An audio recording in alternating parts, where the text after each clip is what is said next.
4:30 বেজে গেল, কখন নি রেশন দোকানটা খুলবে? উফ, আর ধৈর্য মানে না রে। হ্যাঁ দাদা, ঠিকই বলেছেন, এটাই ওদের রোজগারের ব্যাপার। হ্যাঁ দাদা, সত্যিই বলেছেন, রোজ আর এই ভাল লাগছে না। তাই তো দেখছি, এই রোজ একই অবস্থা। ও কাকু, এখনো রেশন দোকান খোলেনি? না রে, এখনো খোলেনি। লাস্ট কে? আমি আমি আমি কি করবো কি করবো? কিরে কমল, সিধু আজকে আসবে না? ধর, ওর কথা বাদ দে তো। ওকে একটা ফোন কর। তুই কর, আমি করবো, তুই কর। আচ্ছা ঠিক আছে, দাঁড়া।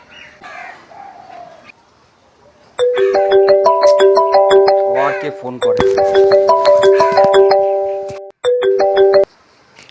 হ্যালো হ্যালো, হ্যাঁ সিধু।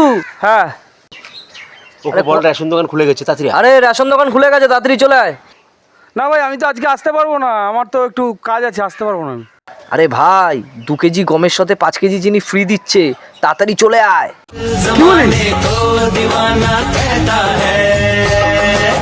কি বলিস? दुनिया छोड़ के